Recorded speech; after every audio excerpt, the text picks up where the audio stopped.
السلام علیکم۔ آج میں آپ کو ایک کہانی سناتا ہوں۔ یہ کہانی بڑی انٹرسٹنگ ہے، ذرا غور سے سننا۔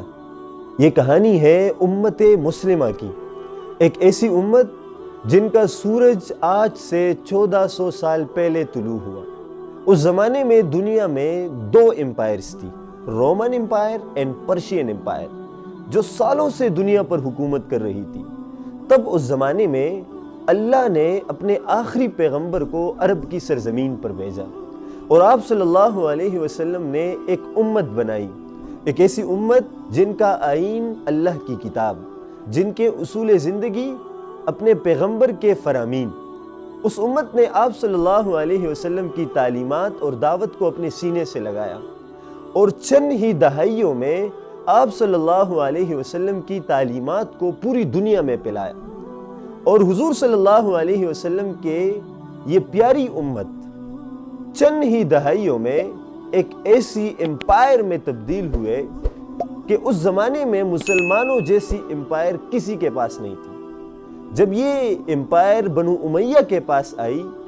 تو یہ امپائر اتنی بڑی ہو چکی تھی کہ مغرب میں شمالی افریقہ تک، مصر، لیبیا، الجزائر، تیونس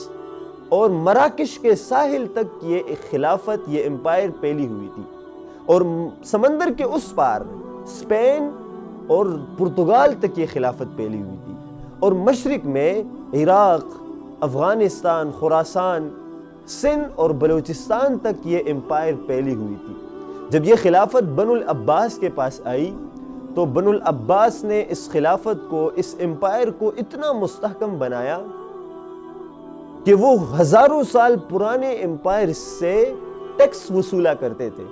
اور بنو العباس کے دور میں جب بغداد شہر کی تعمیر ہوئی تو علم کو، فنون کو اتنی وسعت ملی کہ مسلمان علم طب، علم فلکیات، علم سائنس، ریاضی میں پوری دنیا کی رہنمائی کرنے لگے، اور بغداد میں ایک ایسی لائبریری بنائی جسے بیت الحکمہ کہا جاتا تھا، ہاؤس آف وزڈم۔ مسلمانوں نے ہر میدان میں، چاہے وہ علم کا میدان ہو، چاہے وہ جنگ کا میدان ہو، پوری دنیا کی رہنمائی کی ہے۔ خلافت عباسیہ کے دور میں اسلام اس قدر مضبوط ہوا کہ ہسٹورین اس دور کو اسلامک گولڈن ایج کے نام سے یاد کرتے ہیں۔ لیکن پھر ایک ایسا دور آیا کہ خلافت عباسیہ کے آخری 150 سال میں اتنی بغاوتیں ہوئیں، حکمران آپس میں لڑنے لگے، دیلمی اور بوئیہی گروہ حکومت پر قبضہ کرتا رہا۔ جب خلافت فقط نام کی رہ چکی تھی، اصل طاقت تو وزراء، گورنروں اور جرنیلوں کے پاس چلی گئی۔ ویسے تو بغداد علم کا مرکز تھا، مگر بغداد میں شیعہ سنی اختلاف، مذاہب پر جھگڑے، فرقہ واریت، بے جا اور بے مقصد مناظروں نے مسلمانوں کو اندر سے کوکلا کر دیا تھا، اور مسلمانوں کی اس بکراؤ نے مسلمانوں کی اس ہمیشہ کی قوت کو کچل ڈالا۔ جب مسلمان اتنے کمزور ہوئے، پھر یہاں سے شروع ہوتا ہے اسلامی تاریخ کا سیاہ ترین دور، جس میں تاتاری، منگول صحرائی گوپی سے نکلے اور اسلام اور مسلمانوں کو مٹانے کا تہیہ کر لیا تھا، اور پہلا حملہ خوارزم شاہی سلطنت پر کیا، جس میں لاکھوں مسلمانوں کو موت کے نیند سلا دیا۔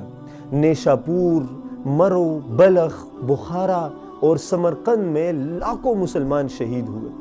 جب تاتاریوں نے بغداد کا رخ کیا، تب بغداد کی خلافت کچھ ایسی ہو چکی تھی کہ ان کے پاس کوئی دفاعی نظام نہ تھا۔ بغداد کی خلافت جو کبھی 3 براعظموں پر حکومت کیا کرتا تھا، آج اپنے دفاع کے لیے بے بس ہے۔ جب ہلاکو خان اپنے فوج کے ساتھ بغداد میں داخل ہوا تو بغداد میں ایسا قتل عام کیا کہ لاکھوں مسلمان شہید ہو گئے، اور اس قتل عام کی مثال اس سے سمجھ لیجئے کہ دریائے دجلہ کا پانی مسلمانوں کے خون سے سرخ ہو گیا تھا، اور پھر مسلمانوں کی کتابوں کی سیاہی سے دریائے دجلہ کا پانی بالکل کالا ہو گیا تھا۔ بغداد کی بغداد کی اس قتل عام کا پس منظر اس واقعے سے جان لیجئے کہ بغداد کے قتل عام سے ایک آدمی جان بچا کر خراسان آیا، اور خراسان کے لوگوں نے جب اس سے بغداد کے بارے میں پوچھا تو اس آدمی نے ان الفاظ میں اسے جواب دیا کہ آمدن، سوختن، کشتن، بردن، گزشتن، کہ وہ آئے، انہوں نے جلایا، انہوں نے قتل کیا، انہوں نے لوٹا اور وہ گزر گئے۔ یہ اسلام کی تاریخ کا سب سے سیاہ ترین دور تھا، اور یہ تاریخ کا یہ باب ہمیں چیخ کر بتاتا ہے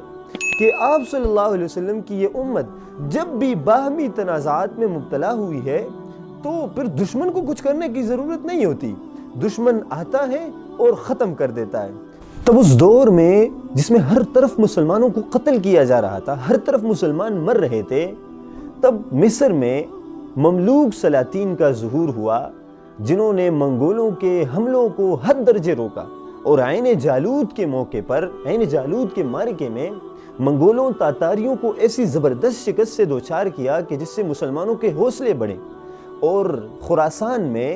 یعنی ایران میں سلطان جلال الدین خوارزم شاہ منگولوں کے سامنے سیسا پلائی ہوئی دیوار کی طرح کھڑے ہو گئے۔ جب مسلمان اس سیاہ ترین دور سے گزرے تب اللہ جل جلالہ نے مسلمانوں کی خلافت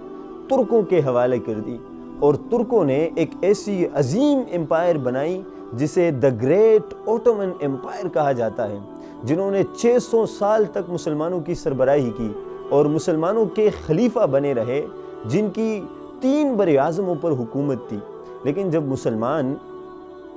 دوبارہ باہمی مسئلوں، باہمی تنازعات اور بغاوتوں میں مبتلا ہوئے تب مسلمانوں کا قتل عام ہوا ہے۔ لیکن آج کے دور میں جب مسلمان بکھرے ہوئے ہیں، ایک امت کی طرح نہیں ہے، تو افغانستان میں 40 سالہ جنگ میں کتنے مسلمان شہید ہوئے، کتنی نسلیں یتیم ہو گئی۔ کچھ ایسے لوگ بھی ہیں جو حالت جنگ میں پیدا ہوئے ہیں اور حالت جنگ میں ہی وہ فوت ہوئے ہیں، اور فلسطین میں لاکھوں مسلمان شہید ہو گئے، لاکھوں مسلمان بے گھر ہو گئے ہیں۔ کچھ ایسے لوگ بھی ہیں فلسطین کے جو ملبے تلے پیدا ہوئے ہیں اور ملبے تلے ہی دفن ہو گئے ہیں، اور ملبے تلے ہی وہ فوت ہو گئے ہیں۔ اور ابھی مسلمانوں کی اقتدار کی جنگ کی وجہ سے سوڈان میں 1,50,000 سے زائد لوگ مارے گئے ہیں، 1 کروڑ کے قریب لوگ متاثر ہوئے ہیں، نقل مکانی پر مجبور ہو گئے ہیں۔ اور وجہ اس کی کیا ہے کہ وہ ہمدان دگالو اور ابو الفتاح برہان اقتدار کی جنگ میں لگے ہوئے ہیں، اور اس اقتدار کی جنگ میں کروڑوں مسلمان بے گھر ہو گئے ہیں۔ لیکن آج بھی اگر امت دوبارہ متحد نہ ہوئی، امت ایک دوسرے کا سہارا نہ بنے، تو قریب ہے کہ یہ جینوسائیڈ اور یہ قتل عام مسلمانوں میں اسی طرح جاری رہے گا۔ لیکن اگر امت دوبارہ متحد ہو گئی اور ایک جھنڈے تلے جمع ہو گئی تو قریب بعید نہیں ہے کہ اللہ جل جلالہ امت کو دوبارہ ایسی عزت عطا فرمائے کہ جیسی عزت مسلمانوں کی اور جیسی قوت مسلمانوں کے پاس خلافت عباسیہ کے دور میں تھی، خلافت بنو امیہ کے دور میں تھی، خلافت راشدہ کے دور میں تھی، خلافت عثمانیہ کے دور میں تھی۔ تو مسلمان دوبارہ سپر پاور بن سکتے ہیں دنیا میں، لیکن اس کے لیے مسلمانوں کی اتحاد اور مسلمانوں میں اتفاق کا ہونا بے حد ضروری ہے۔